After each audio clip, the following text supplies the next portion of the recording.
So focus on the outcome.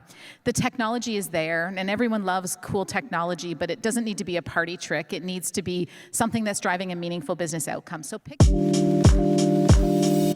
The BetaKit podcast is brought to you by Uber Canada. Did you know alcohol remains a factor in a quarter of crash fatalities on public roadways in Canada? Uber and Mad Canada are working to help bring that number to zero.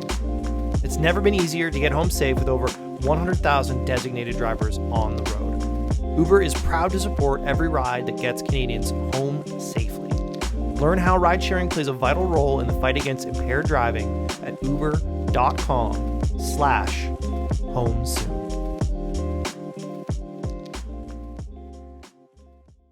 Hello, SAAS North. How we doing?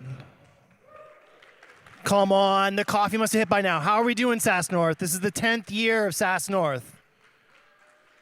Yes, there we go. Can we get another round of applause for the Cube team? It is incredibly rare for any business to make it 10 years. And particularly what they have to navigate in the event space is pretty incredible. So we're very proud to be here, very proud to be on the BetaKit Keynote Stage, having this conversation. Shannon, we kind of just got cooked by that kid in the hoodie a little bit. We did. But this isn't gonna be about thought leadership. This is gonna be practical. This is gonna be lessons learned. Going from like the micro to the macro, there are very few companies in Canada at the scale of OpenText that can kind of speak to the deployment of AI across, what do you guys got, like 20-some thousand employees now? Yeah, 22,000 employees. Okay, so we're gonna walk through that over the next 30 minutes. And I'll just check and see the comfort monitor just slightly in front of me. 29 minutes and 33 seconds. But I think before we start, because you have an incredibly long title. You have what seems to be possibly 3 jobs. And I think before we dig into like the meat of how OpenText is sorting this out, how you're deploying it, lessons learned, all that good practical stuff, it's not exactly thought leadership, jeepers creepers. Can you set in context maybe your work experience and then your role within OpenText? Because I think it's going to tie a lot of threads together. Sure, absolutely. I've been at OpenText for 2 years. I joined the company a couple of years ago really because I was attracted to the Canadian story, and founded in Waterloo, and an organization that has grown through acquisition, but really has at the heart of it technology that spun out of the University of Waterloo. My role in the organization is a few things. First and foremost, I manage all of our corporate IT, so that would be like the classic IT CIO role. I also manage all of our commercial operations, so our public cloud SaaS platforms running in 50 landing zones in different countries around the world, plus our data center footprint from our more historical platforms. I lead our cybersecurity and privacy and our workplace services and our networks and infrastructure, and I think that's it. Okay, can we get a round of applause for that? That's intense. And then I guess the lesson here is that like those are some of the many touch points where if AI deployment were to go wrong, they would touch all of the things that you're responsible for. In addition maybe to the people, which I think we're going to get into a bit.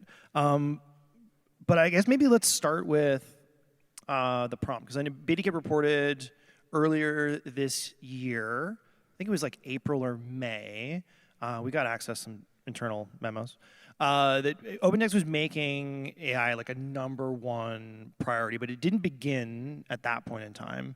Can you set the stage a little bit in like the lean up to the company making this transition and kind of leaning forward? Yeah, absolutely. I think, when companies started embracing AI, there was a lot of companies that ran really fast.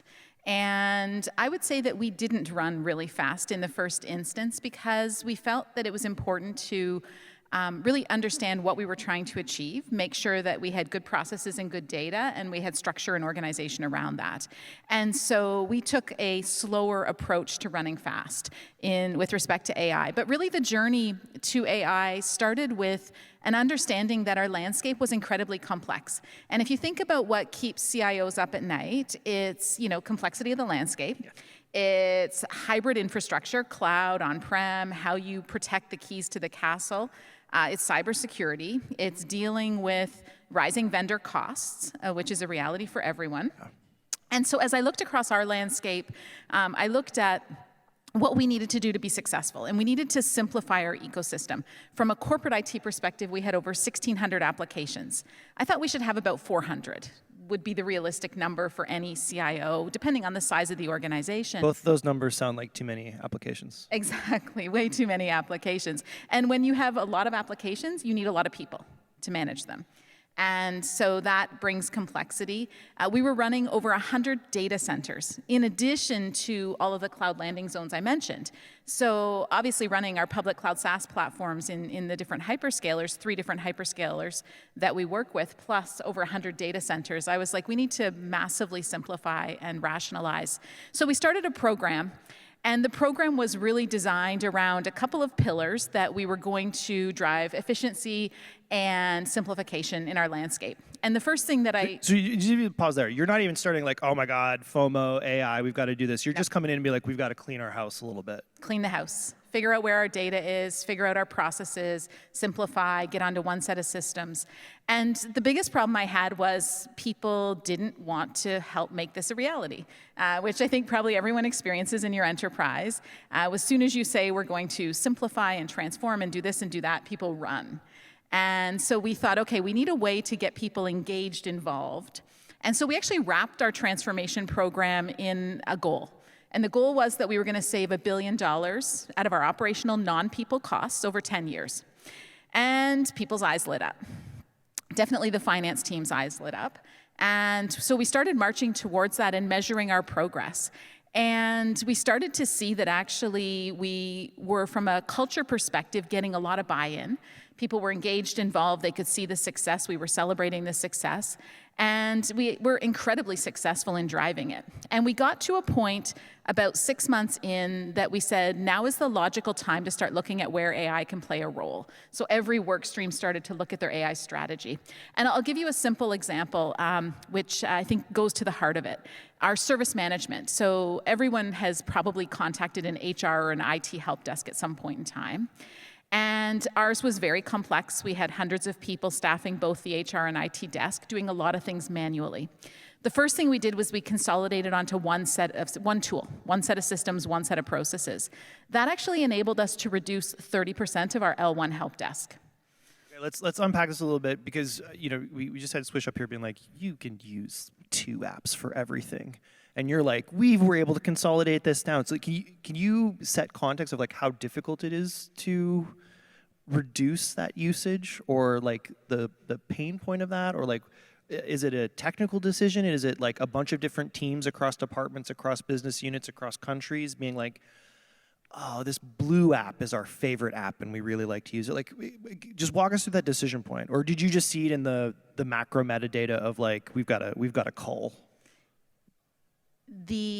I always tell my team, as much as I'm a technologist and I really love technology, it's never a technical problem. It's a people and change management problem. And I think that, when we moved to one service management system, we were turning off 20 different tools that people loved. And, I probably saw it more, it was kind of more front and center when we actually collapsed all our developer tools to one development ecosystem, because there we turned off about 50 tools. And our developers love their own favorite tool. And so it really was about people, change management processes, and simplifying and explaining to people. And we made a ton of mistakes. I thought people were going to buy in immediately to the notion that it was one tool, one set of processes, and this is great. No. They did not want to give up their Excel spreadsheets or this tool or that tool. And it was what they were comfortable with. But there was also a fear of what it meant for their job. And this gets to the heart of, as you're rolling out AI, and this is why we went slow to go fast. Because at the heart of it, people are worried about what the impact is going to be on them. And what we saw was, starting with the tool and then layering on AI, you maybe delayed getting the full benefit, but you brought people along on the journey, and they saw what role they could play in that evolution. So in our service management, 30% reduction in L1 with the tool itself, 70% reduction a year later by layering on AI, 70% reduction in L1. Now, that created other jobs. It created jobs around how we manage and orchestrate some of our agents that are supporting some of those functions.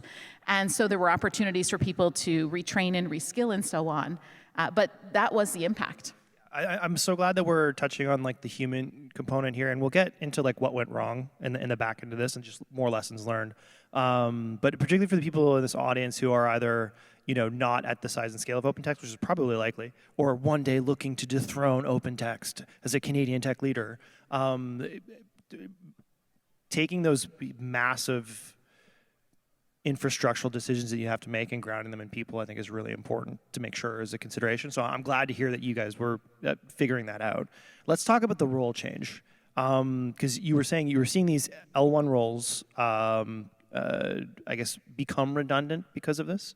Can you explain like what a L1 role is, and then where were you seeing, I guess, the talent hiring going? Because one of the most interesting things, both last year and in this year, you guys were making cuts of like some 1,000 employees, but you were rehiring back some significant proportion of that, like 75%, 80%. But there were different functions, different capacities, different levels of seniority as well. 100%. So I think I'll give you a great example at our HR help desk. So one of the most common requests coming into the HR help desk was for our fitness benefit reimbursement every year. So, you can use your Peloton subscription and get it reimbursed by the company. We have 22,000 employees. We were receiving 20,000 tickets for fitness reimbursement. We had a human processing those through a tool. And so obviously engaging and introducing an agent takes away that workload. And so those are the types of frontline roles. Password reset on the help desk. 30% of the calls into the IT help desk, password reset. Introduce a self-service password reset tool. That's not even AI, that's just automation. Enables you to reduce calls and volumes. So those are the types of automation and tasks that agentic AI in the first instance is perfectly suited for. The technology is there today. There's no concerns. Discrete functions, you can absolutely turn that on. What that means is that you also need more skilled resources in other capacity. So from an L2 perspective, so if I kind of work my way up, if some of those L1 types of roles are no longer relevant, what is relevant is people that are managing the fallout from the agentic framework and what's going on. So you need people that can deal with second line support. You need people that can deal with the edge cases, more complex cases. You need people that can actually build out the processes and workflows and build out the agent capabilities. Ensure that we have the right data structure and the right fine-tuning of data that's taking place in the background. Some of those are skills that didn't necessarily exist in the market in large quantities. And so we've been working very closely with the universities here in Canada to say, here's the skills that we need as we're evolving our operations and our different functions across the business. Help us bring new grads into these roles, because it's not always like there's someone with 10 years experience doing this. No, 10 years experience in frontier technology. Like this is a technological transformation as much as it is a work transformation. When we sat down beforehand to kind of scope what we wanted to talk about, and I was like, tell me everything about what you're doing at OpenText. You had said something, basically the future is human and digital resource management. And I want to maybe unpack that. Maybe we can talk about the different job descriptions between the human workforce that you manage and I guess the agentic workforce that you manage. But like, that's pretty crazy that the chief digital officer, chief information officer is now rescoping the workforce rather than supporting it. Like, you're defining it as much as you're enabling it. We are, and I think it's something that organizations really need to focus on. The human element, as you said, is so important. As we were building AI, one of the things that we decided early on was that for every agent capability that we were building, we would actually build a job description. And at first, there was no secret. We pulled HR in and used some of the HR processes to get them bought into it first, because we needed them as a partner. And we started to build out these job descriptions, and the teams were like, why are we doing this? And for me, it was really important to understand what we were expecting of these agents, but also for our teams to understand what the agents were going to be doing. And so if you think of now one of my HR operations managers, they actually are managing a combination of humans and digital agents, but they know exactly how to measure the performance of the digital agents. They know from the start, what is that expected to do, what % of the calls coming in are specifically related to that, or what amount of work are they doing, what are the inputs and outputs. And this also helped us craft our agent build strategy. Because when we did early experimentation, some of my smart developers were trying to build incredibly complex agents.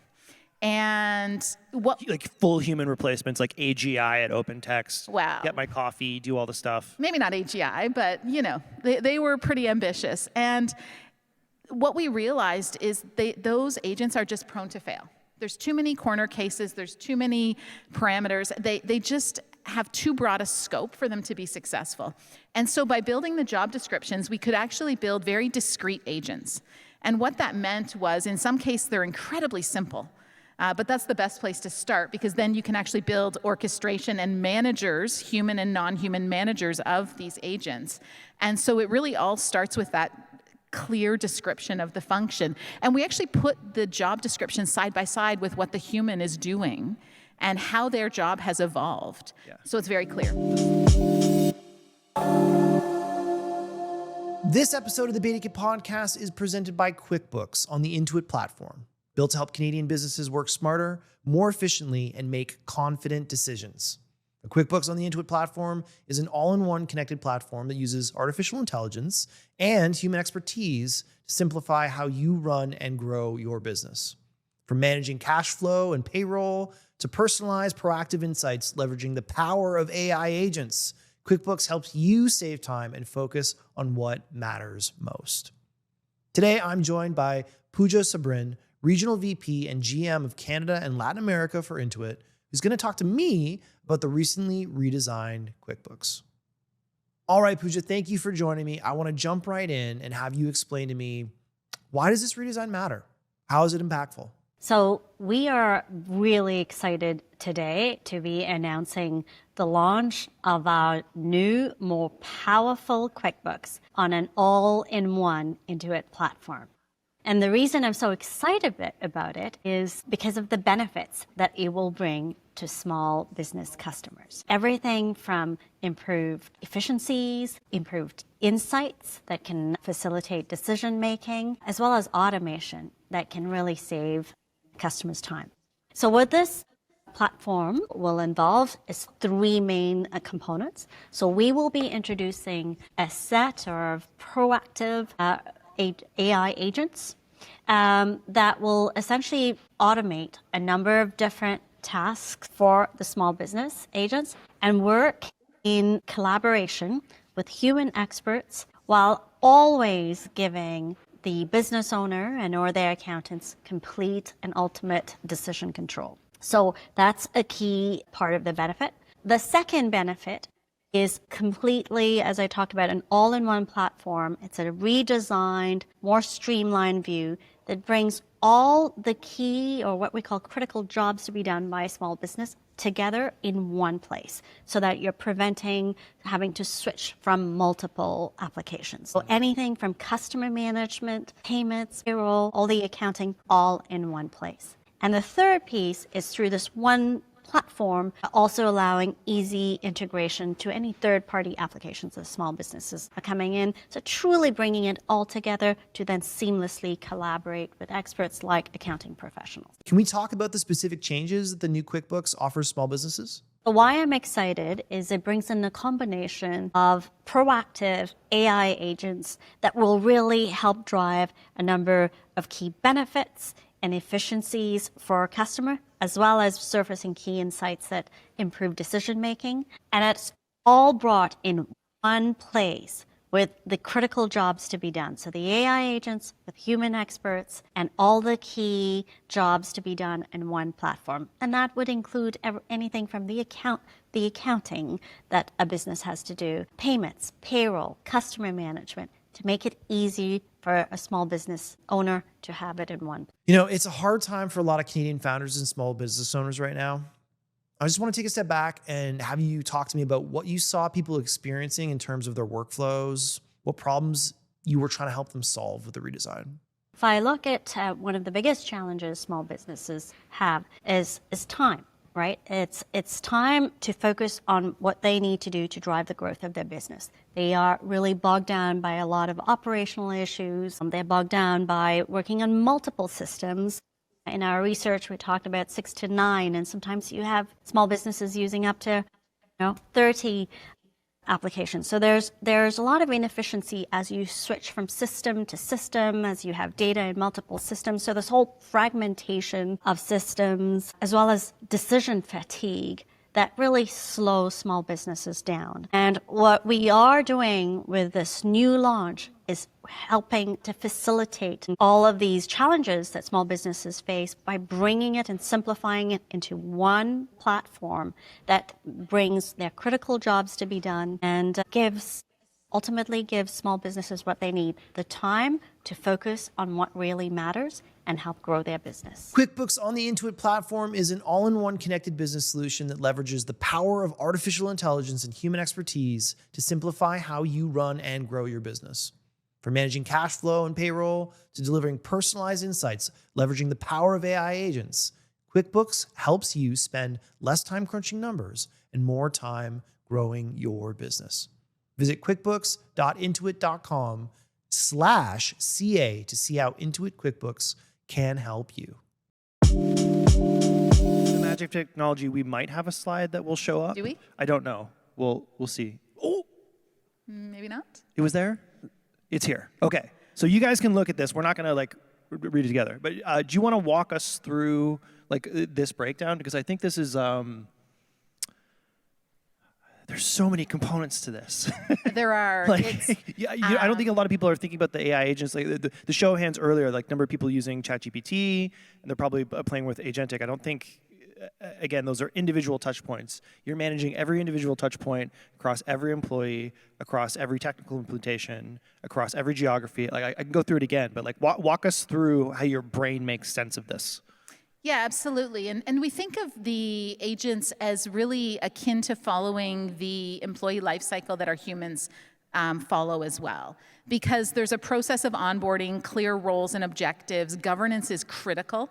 Governance is so important, and the access to the agents, how we monitor, audit, impact, cost, all phases of the life cycle and the employee life cycle looks the same on the digital agent side as it does on the human side. And that's so that we can make sure we're making good decisions about where we're using technology. And we also know, just like you have humans who sometimes have to go on performance improvement plans, we have agents that sometimes we need to turn off. There's too much fallout. They're creating too many issues, too many errors. They're not performing the job as expected. And that could be down to bad coding, or that could be down to we tried to put an agent into a process where it doesn't make sense. And so managing that whole life cycle is critical and has been critical for us to see value and outcomes.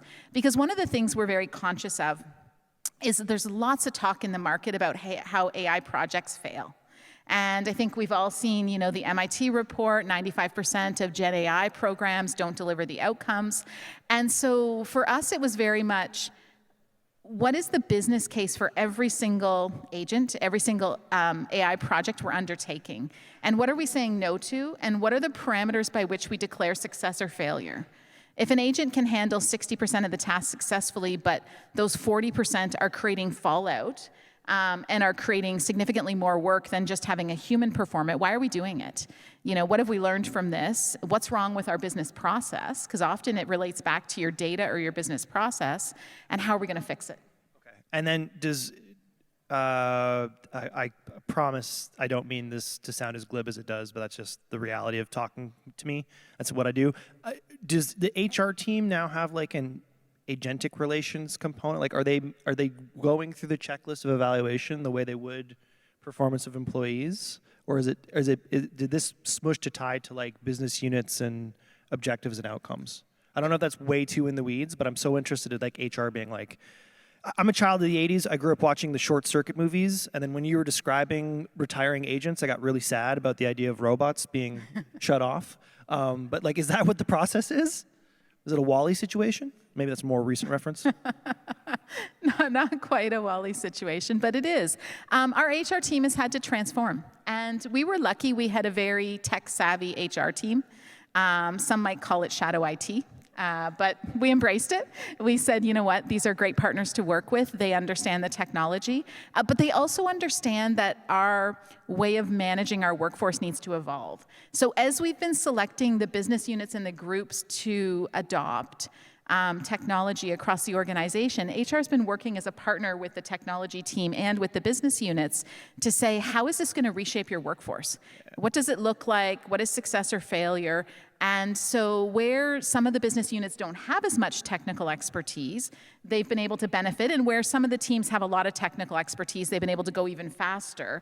But HR is transforming, and we kind of joke that they should be called human and digital resource management, not just HR. And I think that's ultimately where it's going is, we talk a lot about in the future being able to show people their org chart of what is their digital workforce and what is their human workforce and how they interact. We're not there yet, but I think that is ultimately where we'll get to. Okay, so for other companies looking to do this, and maybe this breaks at different scales, but let's say you've got more than 100 employees and maybe they're regionally diverse, maybe you're like a 500, 1,000 employee shop, you would recommend two things, starting with your HR team and doing a cohort deployment rather than across company all at once? Because there's a lot of tech founders, some of them who are probably speaking at SAAS North this week, who are just like, buy the tokens, roll this stuff out. If you don't do it yesterday, you're not here for tomorrow, and that kind of stuff. Like you're giving a different, more measured recommendation.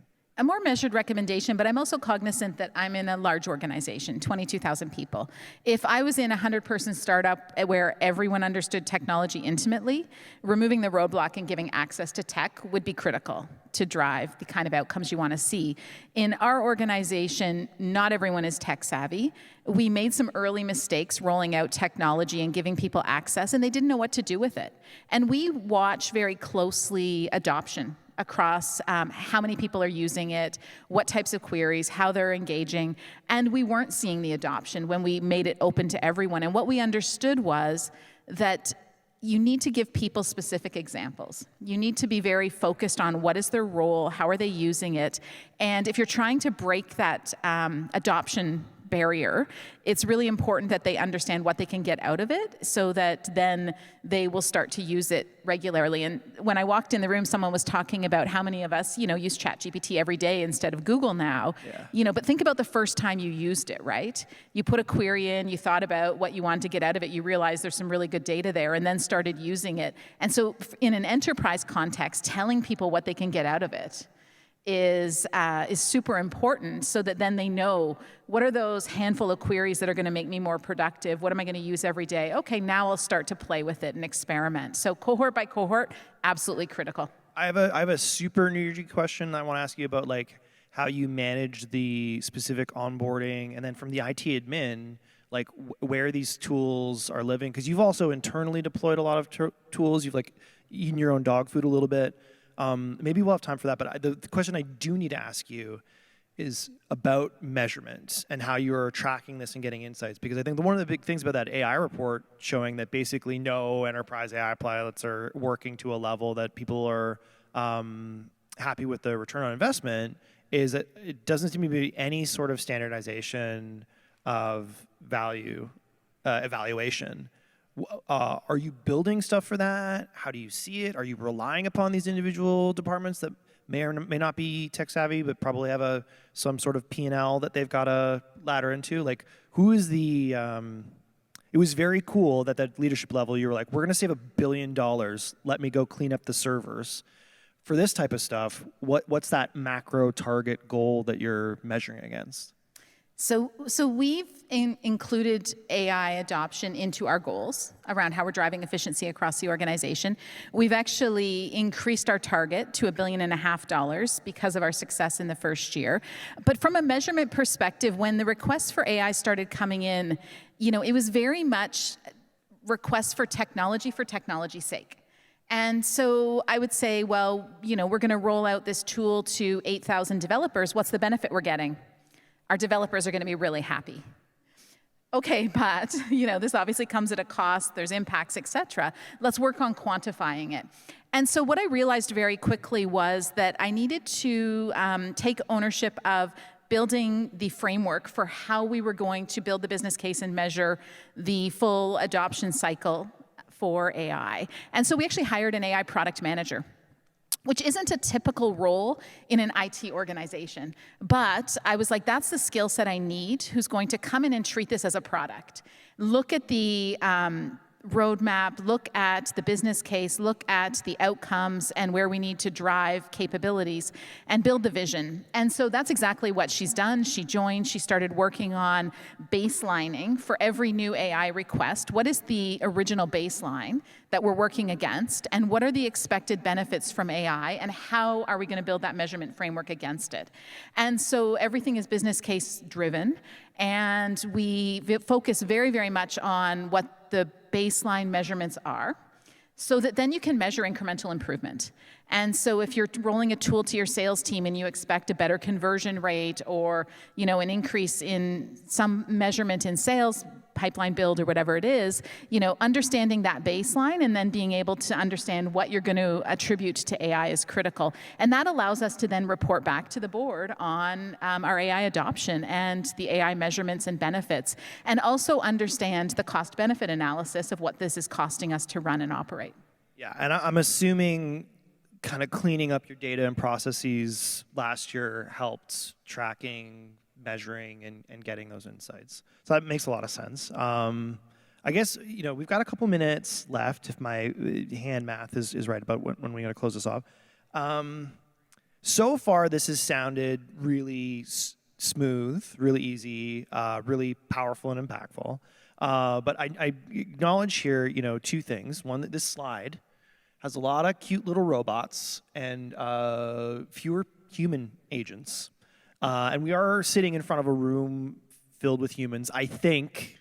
Hasn't been validated yet. But this is an environment where economically, like with budget just dropped, people are really concerned about their futures. We have seen how dire the workforce is for those young people who don't have the work experience to be at a L2 or higher role and responsibility.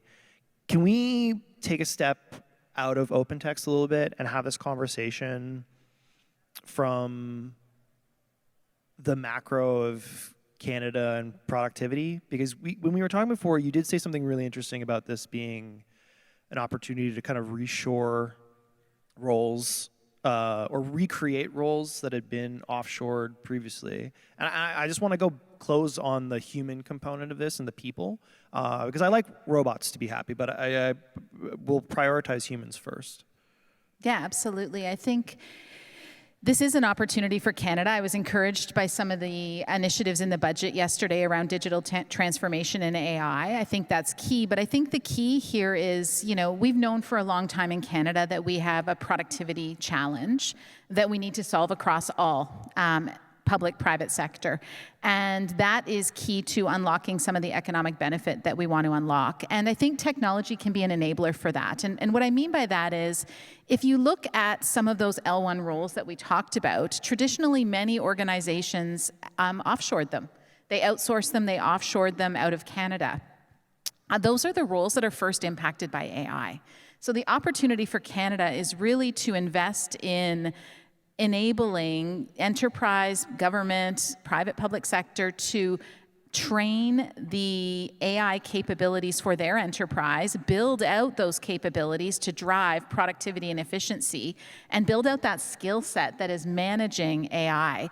And I really think this is an opportunity where universities, work placement programs in universities and so on can be incredibly beneficial because the skills are there, but the application of those skills to the problem is where we need to focus. And so we have amazing research happening in this country in AI. We have great skills, but how we use those skills to take data, business processes, and drive AI outcomes for enterprise, those are the opportunities, and I think those are the future roles that can drive efficiency and productivity in Canada. So that's what's encouraging to me about how we look forward.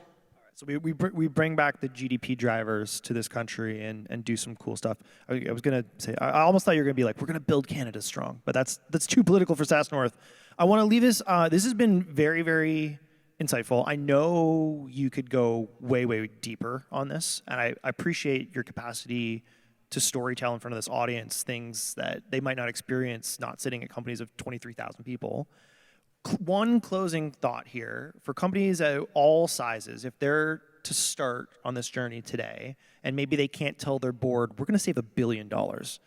What would you recommend for them to take that first step, get moving on this journey? I think tying technology to the business problem you're trying to solve is the critical piece. If you think about what you're telling your board, if you think about how you're building your business, living in a technology world for 25 plus years, the key has been to tie and unlock that business connection. So focus on the outcome. The technology is there, and everyone loves cool technology, but it doesn't need to be a party trick. It needs to be something that's driving a meaningful business outcome. So pick your challenging problems that are going to impact the business. And for the technologists in the room, it's super critical to partner with people on the business side to show that impact that you're driving, because that's ultimately what'll add value to your company and will drive your results, and also will be important for the board to hear is the business outcome tied to the technology you're adopting. And it doesn't need to be, sometimes we get fixated on the latest and greatest technology. It needs to be this version, that version, whatever. It needs to be technology that can drive a meaningful outcome. And if you focus on that, you'll win every single time because you're delivering business results. That's awesome. Shen, I think that was both tactical insights and thought leadership.